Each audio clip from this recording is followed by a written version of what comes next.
Hello student, आज का हमारा last lecture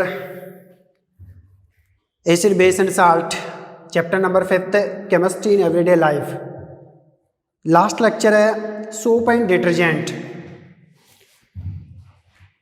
soap and detergent.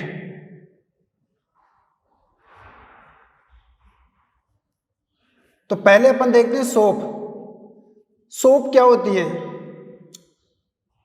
Soap is the higher fatty acid salt with sodium and potassium.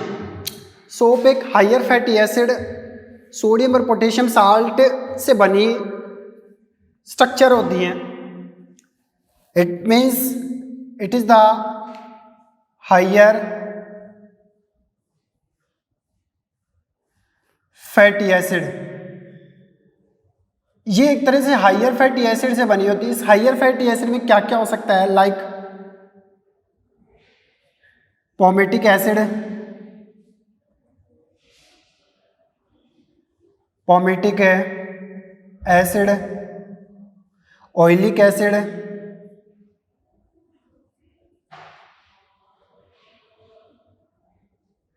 Steric acid, stearic acid.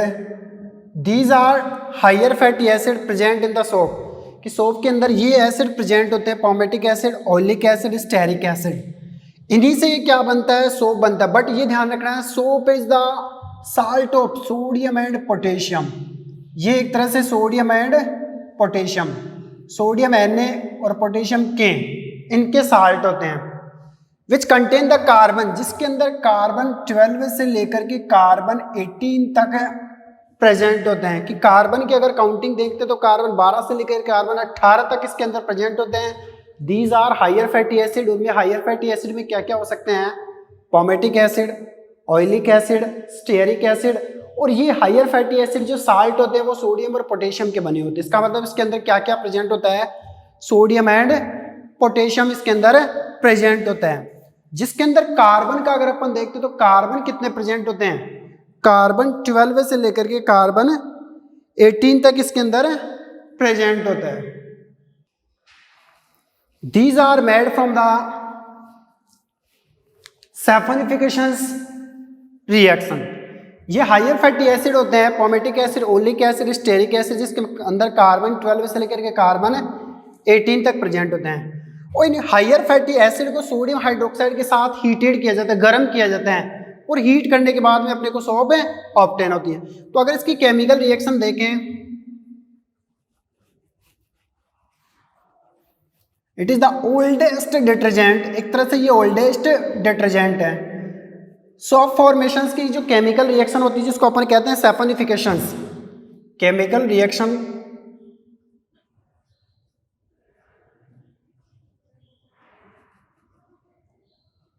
जिसे अपन एक तरह से सैफोनिफिकेशंस भी कहते हैं। सैफोनिफिकेशंस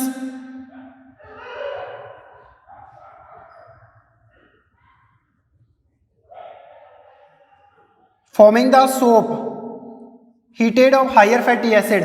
हायर फैटी एसिड को हीट कर करके सोप फॉर्म्ड, सोप ऑब्टेन करने की जो प्रोसीजर होती है उसको अपन कहते हैं saponifications. It means higher fatty acid की रिएक्शन सोडियम हाइड्रोक्साइड से करवाते हैं, क्योंकि अभी बने बताया आपको सोडियम और पोटेशियम के साल्ट के बने होते हैं। तो अपन यहाँ से साल्ट के सोडियम हाइड्रोक्साइड बेस लेकर के इसको अपन ऑब्टेन कर सकते हैं। तो हायर फैटी एसिड का फॉर्मूला क्या होता है?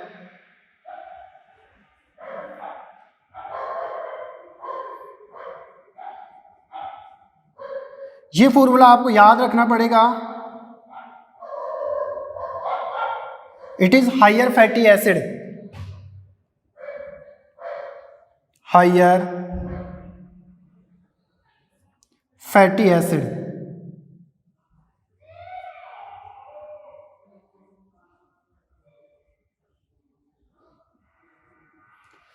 इसके रिएक्शन सोडियम हाइड्रोक्साइड से करवाते हैं। 3 NaOH लेते हैं, 3 सोडियम हाइड्रोक्साइड, क्योंकि इसके अंदर ओनली कितने कार्बन के ले रहा हूँ मैं, 3 कार्बन के, जबकि एक्चुअल में सोप के अंदर जो कार्बन प्रेजेंट होते हैं कार्बन 12 से लेकर के कार्बन 18 तक। तो यहाँ मैं ओनली 3 कार्बन के अंदर इसको कंप्लीट करके बताता हूँ, क्योंकि अगर मैं 18 कार्बन यहाँ ले लूँगा तो इसका मतलब ये कंप्लीट जो बोर्ड है ये फिलअप हो जाएगा। तो ओनली यहाँ अपन 3 कार्बन लेकर के 3 कार्बन कंटेन करके इसको कंप्लीट करते हैं। तो इसकी रिएक्शन सोडियम हाइड्रोक्साइड से करवाते हैं, तो सोडियम हाइड्रोक्साइड भी कितने होने चाहिए, 3 होने चाहिए। NaOH। अब आपको ये पता है कि ये प्लस Na प्लस होता है, OH minus, Na plus, OH minus, Na plus और OH माइनस। ये यहाँ से यहाँ तक माइनस होता है और ये प्लस होता है, ये यहाँ से यहाँ तक कंप्लीट माइनस होता है, ये प्लस होता है, ये यहाँ से यहाँ तक माइनस और ये कंप्लीट है प्लस। जैसे मान लो मैं एसिटिक एसिड की बात करता हूँ, तो एसिटिक एसिड जिसके अंदर CH3COH होता है, वैसे ये हायर फैटी एसिड बना है। यहाँ पर CH3COH अगर एसिटिक एसिड का मैंने आयनाइजेशन आपको बताया प्लस माइनस, तो वहाँ पर मैंने आपको बताया ये माइनस और ये प्लस, इसका आयनाइजेशन अगर अपन करते हैं तो ये CH3COO minus plus H plus contain होता है, तो यहाँ तक ये माइनस होता है। तो यहाँ पर भी ये यहाँ तक कंप्लीट माइनस होता है। हालांकि यहाँ पर CH2 क्यों आ रहा है, क्योंकि एक बॉन्ड इधर प्रेजेंट हो गया, एक सिंगल बॉन्ड इधर प्रेजेंट हो गया और 2 हाइड्रोजन की बॉन्ड प्रेजेंट हो गई, इसलिए ये 4 कोवलेंट बॉन्ड बनाता है, 4 सिंगल कोवलेंट बॉन्ड बनाता है, जिसमें 2 तो यहाँ पर single covalent bond complete fill up कर दी और 2 हाइड्रोजन के रिमेनिंग हो रहे हैं। यहाँ पर 3 और 1 ये 4 हो गया, इसलिए यहाँ पर CH2 यूज हुआ है।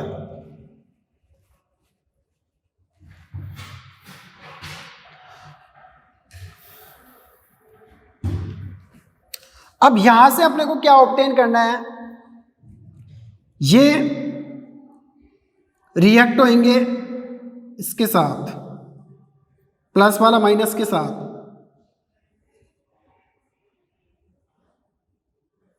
ये तो अपने पास बनेगा RCO माइनस Na प्लस, क्योंकि इधर प्लस है, प्लस ये ऐड नहीं हो सकता है, तो पहले R लोगे फिर COO माइनस फिर Na प्लस, और ये जो बच रहा है माइनस वाला इधर अपना ऐड होएगा, रिमेनिंग वाला इधर ऐड हो जाएगा।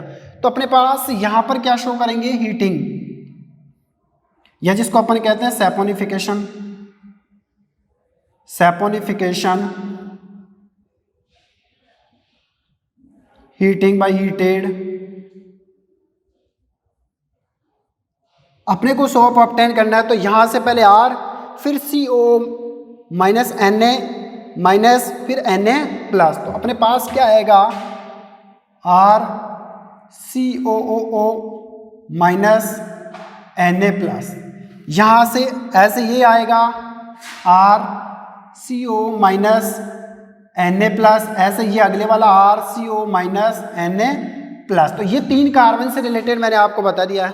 तो इसको मैं एक फॉर्म में प्रेजेंट कर सकता हूँ, इसका मतलब मैं एक RCONA लेकर के उसको 3 से मल्टीप्लाई कर सकता हूँ, तो यहाँ पर तीनों को एक शॉर्ट फॉर्म में रिप्रेजेंट कर सकता हूँ। इसको ऐसे शो कर सकता हूँ मैं,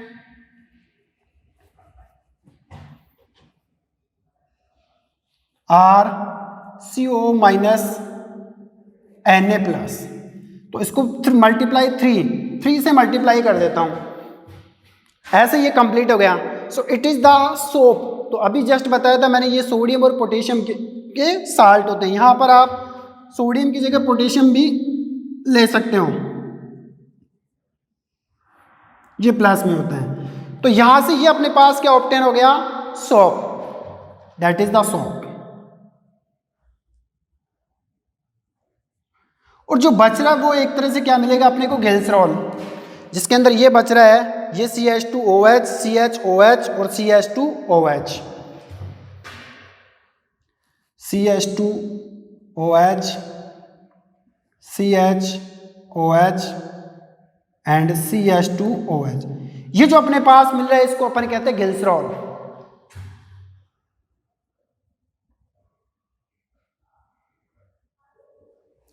एक्चुअल में सोप अपने पास ये प्रेजेंट हुआ, ये ग्लिसरॉल है, ये को प्रोडक्ट है, इसका यूज ट्रांसपेरेंट सोप बनाने में किया जाता है, जिसके आर पार अपन देख सकते हैं ट्रांसपेरेंट सोप बनाने में ग्लिसरॉल का यूज किया जाता है। ये जो अपने पास में मेन जो प्रोडक्ट मिल रहा है, ये सोप का प्रोडक्ट अपने को मिल रहा है। तो soap is the obtain with the reaction of higher fatty acid with sodium hydroxide and heating it, कि हायर फैटी एसिड जो मैंने अभी जस्ट बताए थे, palmitic acid, stearic acid, oleic acid, इनकी रिएक्शन अगर सोडियम हाइड्रोक्साइड के साथ करवाई जाती है या पोटेशियम हाइड्रोक्साइड के साथ करवाई जाती है तो अपने को मेन प्रोडक्ट सोप मिलता है, और को प्रोडक्ट के फॉर्म में अपने को ग्लिसरॉल मिलता है, जिसे अपन क्या कहते हैं, जिसका उपयोग, जिसका जो यूज होता है वो ट्रांसपेरेंट सोप बनाने में किया जाता। So that is the reaction of saponification. काफी इंपॉर्टेंट रिएक्शन है ये सोप बनाने की reaction. So take the screenshot.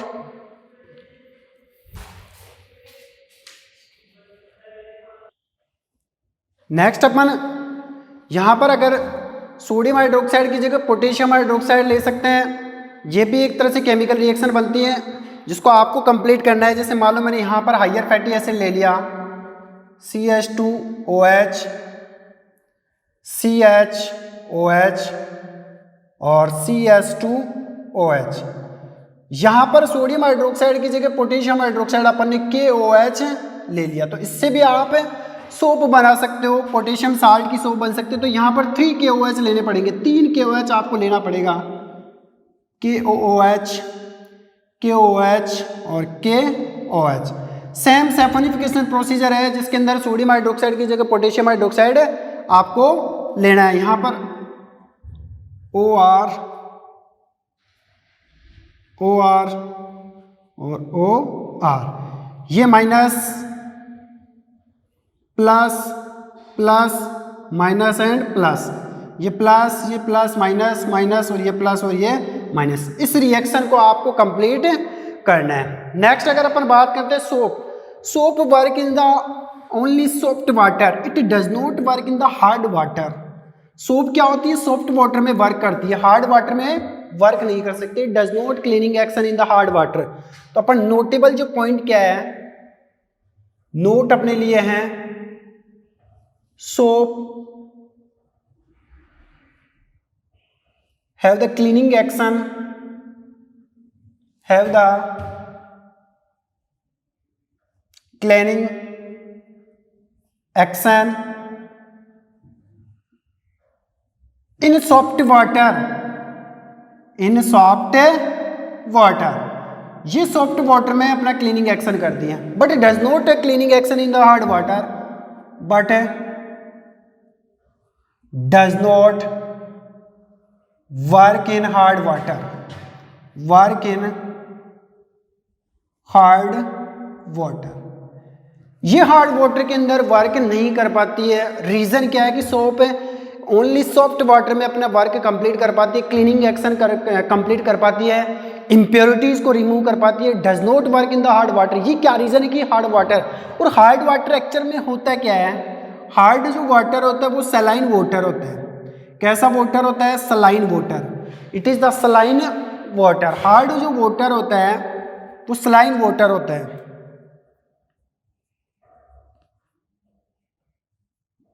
Hard water it is saline water, ये सलाइन वाटर होता है। सलाइन वाटर के अंदर आपको पता होना चाहिए कि कैल्शियम और मैग्नीशियम +2, इन आयंस की क्या प्रेजेंट होती है, अमाउंट इसके अंदर ये प्रेजेंट होते हैं। ये आयंस हैं सलाइन वाटर के अंदर प्रेजेंट होते हैं। जो लवणीय पानी होता है उसके अंदर ये कैल्शियम +2 मैग्नीशियम +2 आयंस प्रेजेंट होते हैं। जो सलाइन वाटर, जो समुद्र का पानी होता है उसके अंदर ये आयंस प्रेजेंट होते हैं। तो उसके अंदर सोप से आप क्लीनिंग एक्शन कंप्लीट नहीं कर पाते हो, वहाँ से क्लीनिंग एक्शन कंप्लीट नहीं हो पाएगा क्योंकि उनके अंदर ये दोनों आयंस प्रेजेंट होते हैं। तो अब ये क्या करते हैं, ये कैल्शियम और मैग्नीशियम आयन जो सोप होती है उसके sodium plus ion Na+ ion को ये क्या कर देती है, सब्सटीट्यूट कर देती है, दूर भगा देती है, सब्सटीट्यूट कर देती है। तो इसका मतलब ये सोल्यूबल नहीं हो पाता है, इसलिए ओनली ये सॉफ्ट वाटर में वर्क कर पाते हैं। सॉफ्ट वाटर के अंदर ये कैल्शियम और मैग्नीशियम +2 आयंस प्रेजेंट नहीं होते हैं। सलाइन वाटर में कैल्शियम और मैग्नीशियम आयन प्रेजेंट होते हैं, जो सोप के अंदर प्रेजेंट Na+ आयन को सब्सटीट्यूट कर देते हैं, दूर भगा देते हैं, इसलिए ये सोल्यूबल नहीं होते हैं और ये हार्ड वाटर में क्लीनिंग एक्शन कंप्लीट नहीं कर पाता। Only it work on the soft water, ये ओनली सॉफ्ट वाटर में अपना वर्क कंप्लीट कर पाता है, क्लीनिंग एक्शन कंप्लीट कर पाता है। अब देखते हैं सोप की क्लीनिंग एक्शन कैसे कंप्लीट होती है, जिसको अपन मिसेल फॉर्मेशंस कहते हैं।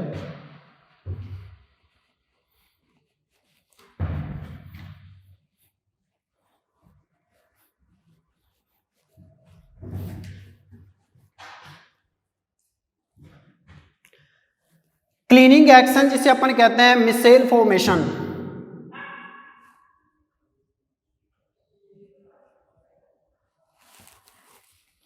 मिसेल फॉर्मेशन, मिसेल फॉर्मेशन जिसको अपन कहते हैं काफी इंपॉर्टेंट है ये क्लीनिंग एक्शन जिसको अपन कहते हैं कि ये वाटर के अंदर कैसे क्लीनिंग एक्शन कंप्लीट कर पाते हैं, सोप कैसा ओरिएंटेशन बनाता है जिसके अंदर ये अपना क्लीनिंग एक्शन कंप्लीट कर पाता है, जिसे अपन कहते हैं micelle formation.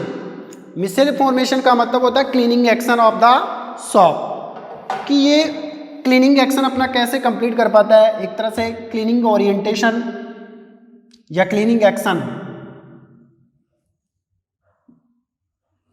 Cleaning action. So how is that micelle formations to cleaning the cleaning action? It means remove the impurities। जैसे अपन कपड़े वॉश करते, कपड़े धोते, तो ये कैसा ओरिएंटेशन बनाता है, कैसे उस कपड़े में से, उस क्लोथ में से इम्प्योरिटीज को रिमूव कर पाता है और कैसे ये फॉर्म बनाता है, कैसे ये झाग बनाता है, जिसको अपन एक तरह से कहते हैं मिसेल फॉर्मेशन। मैंने आपको अभी जस्ट बताया कि सोप के अंदर जो कार्बन प्रेजेंट होते हैं C12 से लेकर के C18, कार्बन 12 से लेकर के कार्बन 18 तक इसके अंदर प्रेजेंट होते हैं। और सोप का जो मैंने आपको बताया था फॉर्मूला RCONA, ये मैंने आपको बताया था जहाँ पर मैंने 3 कार्बन लिए थे, 3 कार्बन लिए थे।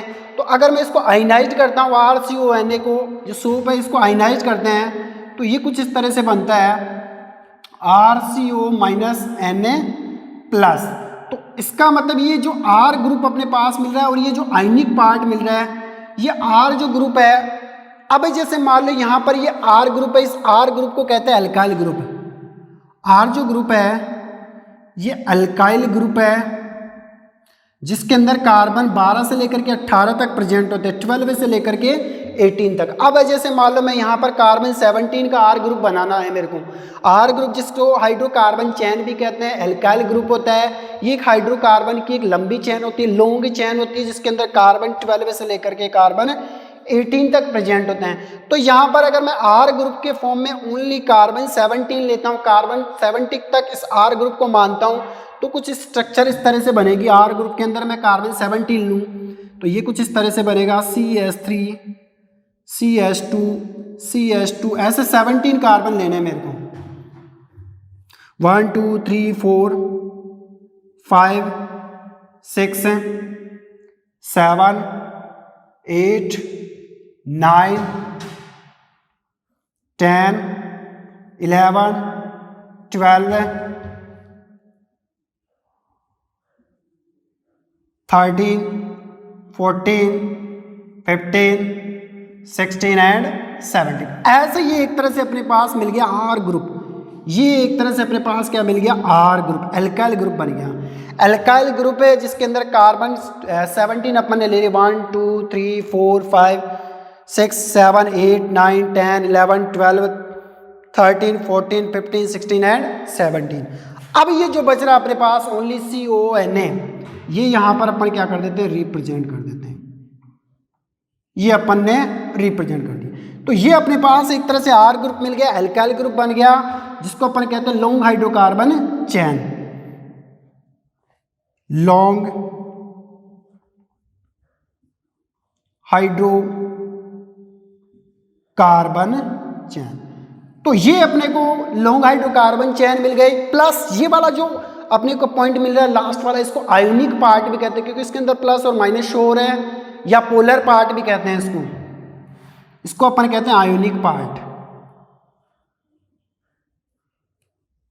आयोनिक पार्ट, और इसी को कहते हैं अपन और polar part.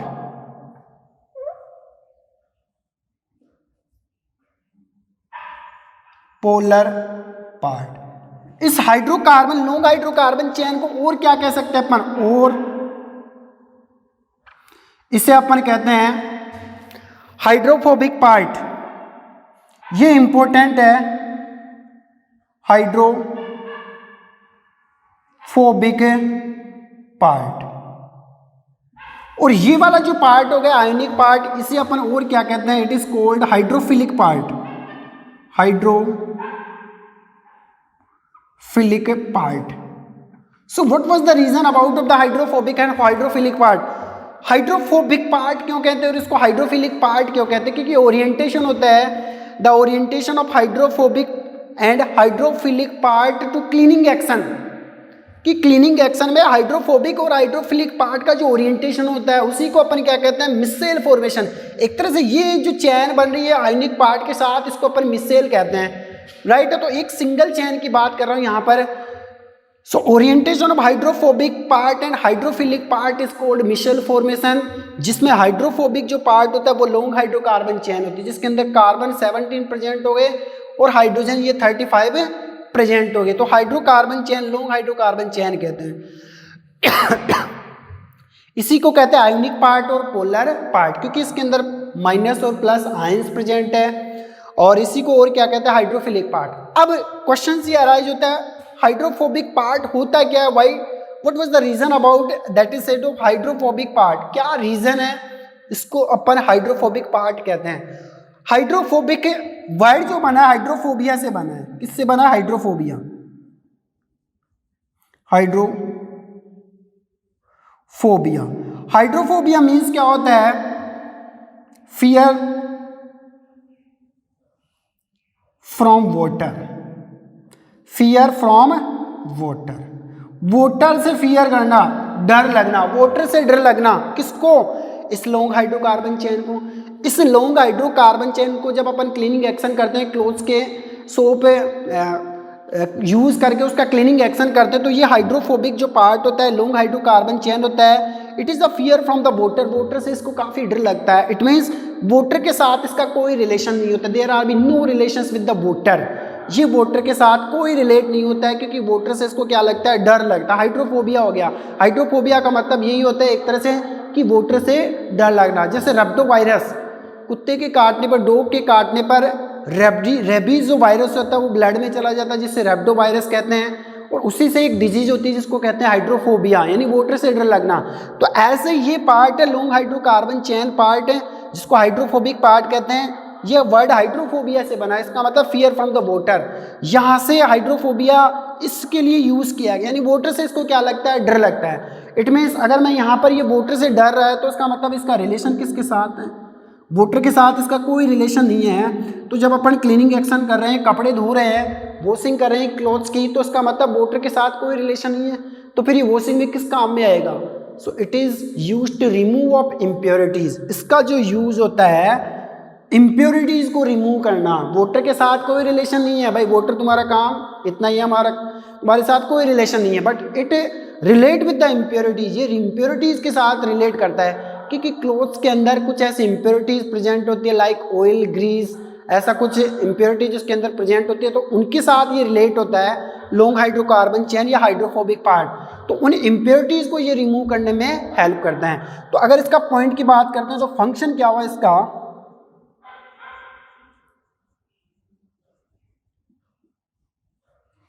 does not relate with water,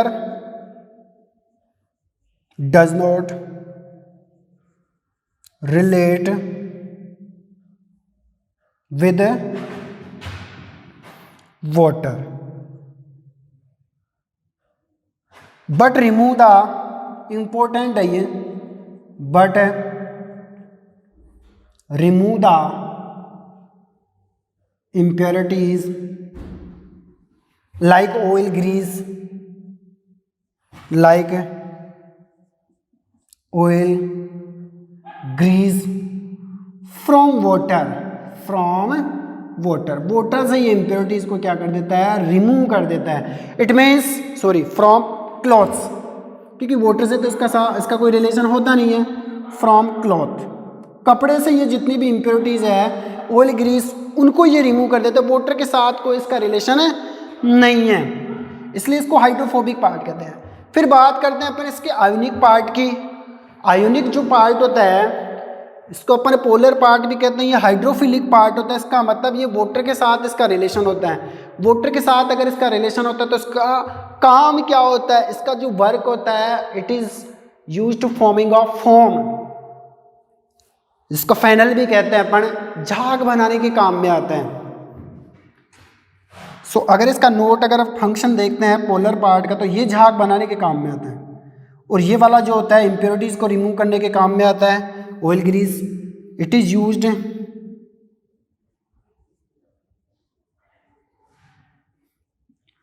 to forming of form झाग विद वोटर। वोटर के साथ इसका रिलेशन होता है, विद वोटर, वोटर के साथ इसका रिलेशन होता है। तो यहां से आपको पता चल गया हाइड्रोफोबिक और हाइड्रोफिलिक पार्ट का function. Hydrophobic part does not relate with water but relate with impurities. Impurities के साथ इसका रिलेट है और इसको दूर कर देता है ये। और it is the use to forming of form in the water. Water के अंदर ये झाग बनाने के काम में आता है। अब क्वेश्चन अराइज होता है कि सोप जितना ज्यादा झाग देगा क्या उतना ही बेटर रहेगा? नो, जितना ज़्यादा वो इम्प्योरिटीज़ को रिमूव करेगा और वो कम फॉर्म यूज़ करेगा, कम फॉर्म बनेगा, कम झाग बनाएगा, तो वो सोप उतना ही ज़्यादा इंपॉर्टेंट होता है। So it is the micelle formation on the single chain. ये एक मैंने सिंगल तरीके से मिसेल फॉर्मेशंस बताया। मिसेल फॉर्मेशन जिसको क्लीनिंग एक्शन कहते हैं। कैसे ये हाइड्रोफोबिक चेन बनाता है, लॉन्ग हाइड्रोकार्बन चेन या हाइड्रोफोबिक और हाइड्रोफिलिक पार्ट बना करके कैसे इंप्योरिटीज को रिमूव करता है। ये इंप्योरिटीज को रिमूव करने में हेल्प करता है और वो आयनिक पार्ट झाग बनाने के काम में आता है। सो अपन ये कह सकते हैं द ओरिएंटेशन। ओरिएंटेशन का मतलब इसका स्ट्रक्चर बनना। The orientation of hydrophobic and hydrophilic part in the cleaning action of soap in the cloth known as micelle formation, जिसे अपन क्या कहते हैं, मिसेल फॉर्मेशन। तो एक ये सिंगल चेन के फॉर्म में मैंने आपको बताया। इसके बाद में मैं आपको बताता हूं कैसे ये इंप्योरिटीज को रिमूव करता है। So first of take the screenshot.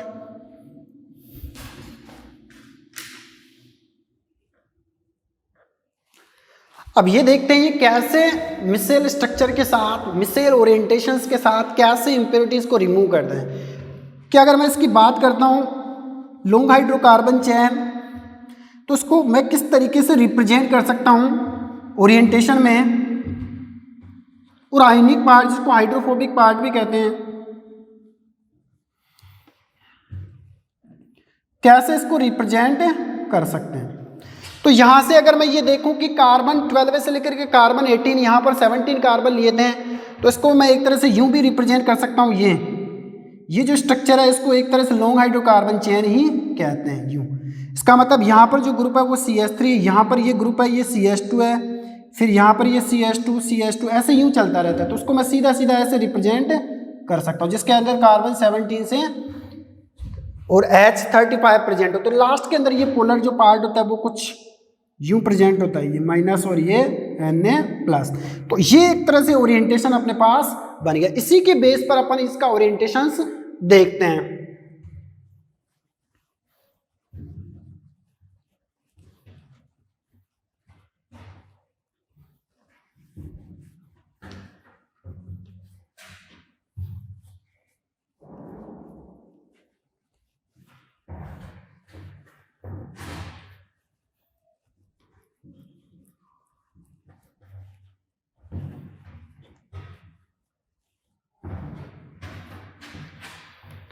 It means जैसे मान लो यहाँ पर मैं इसको जैसे स्ट्रक्चर इसकी बनाता हूँ, ये यहाँ पर मैंने सेंटर के अंदर इम्प्योरिटीज डाल दी। It is the impurities. अब इसको जो रिमूव करता है वो लॉन्ग हाइड्रोकार्बन चेन करता है, जस्ट अभी बताया हाइड्रोफोबिक पार्ट करता है। तो यहाँ से जो टैल वाला पार्ट, हाइड्रोफोबिक पार्ट जो अभी जस्ट मैंने आपको यूं करके बताया था, कुछ इसको यूं रिप्रेजेंट कर सकते हैं, जहाँ से CH3 CH2 CH2 CH2 CH3 ऐसे चलता रहता है। और लास्ट के अंदर ये पोलर जो पार्ट आता है कुछ इस तरह से आता है, CO- Na+ वाला। तो ये एक स्ट्रक्चर बनाइए, एक चेन बनाइए। ऐसे बहुत सारी चेन प्रेजेंट होती हैं जो इसके स्ट्रक्चर में हेल्प करती है। यहां से ये CO- Na+,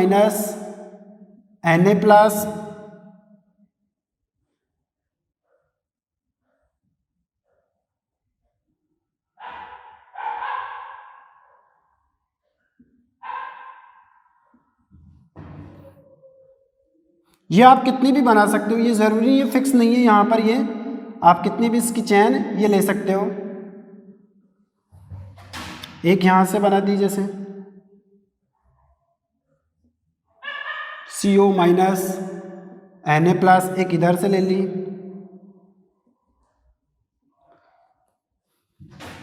CO minus Na plus, एक इधर से ले ली,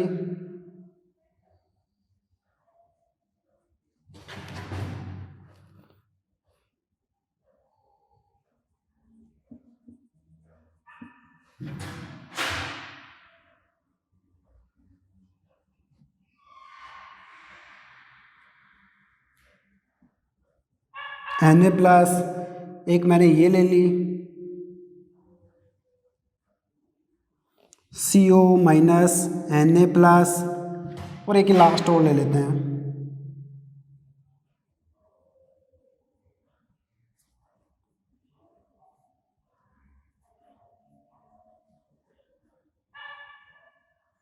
CO माइनस Na प्लस। तो ये जो अंदर की तरफ इनवर्ड है ये लॉन्ग हाइड्रोकार्बन चेन, और ये बाहर की तरफ आपको दिख रही है ये पोलर पार्ट है, आयोनिक पार्ट है। तो इम्प्योरिटीज तो अंदर की तरफ है, यहाँ पर ये ऑयल ग्रीस की इम्प्योरिटीज है, impurities of oil and Greece.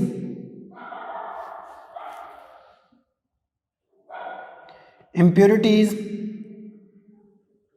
Of oil and grease, ये ऑयल और ग्रीस की इम्प्योरिटीज हैं। अब इसको रिमूव कौन करता है? ये लॉन्ग हाइड्रोकार्बन चेन रिमूव करती है, ये अपने को अट्रैक्ट करके, इनको अट्रैक्ट करके अपनी तरफ है खींचती है। तो ये वाला जो पार्ट है ये कौन सा बना? लॉन्ग हाइड्रोकार्बन चेन या hydrophobic part, long hydrocarbon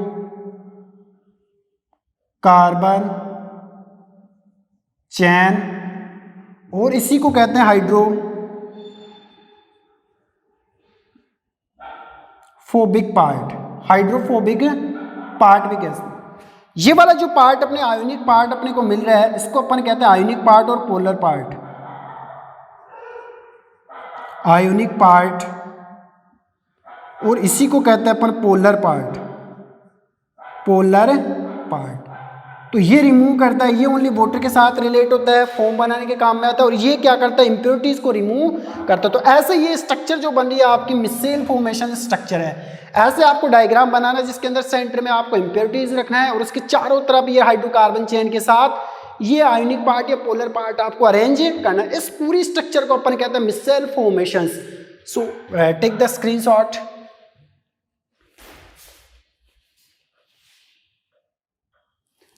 next अपन बात करते हैं detergent.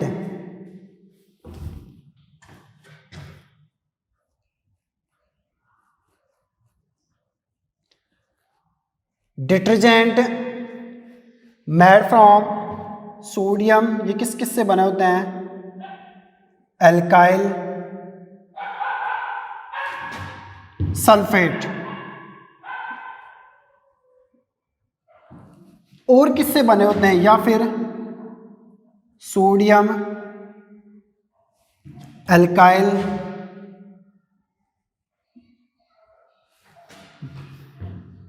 Benzene sulphonate. So these are the salt of, ये किस किस के होते हैं? सोडियम एल्काइल सल्फेट और सोडियम एल्काइल बेंजीन सल्फोनेट। अब इनके फॉर्मूले देखना, सोडियम एल्काइल सल्फेट, तो सोडियम को इधर रिप्रेजेंट करना पड़ेगा Na, फिर एल्काइल का मतलब होता है R ग्रुप है R, और सल्फेट का फॉर्मूला क्या होता है? SO4। तो इस SO4 को अपन ऐसे लिख सकते हैं SO3, और A को अपन ने बाहर निकाल दिया। तो it is the name of sodium alkyl sulphate, these are made from the sodium alkyl sulphate, sodium alkyl benzene sulphonate. तो सल्फेट, तो यहाँ से R और यहाँ से SO3 और एक O को बाहर निकाल दिया, फिर यहाँ पर Na, तो उल्टा लेना पड़ेगा नेम के अंदर, सोडियम इधर, फिर एल्काइल आ रहा है, एल्काइल इधर, फिर जो बच रहा बीच में सल्फेट, तो SO3 जिसको अपन SO4 कहते हैं सल्फेट को, ठीक है ना, इसको SO3 और O को अपन ने बाहर रिप्रेजेंट कर दिया। सो it is the sodium alkyl sulphate.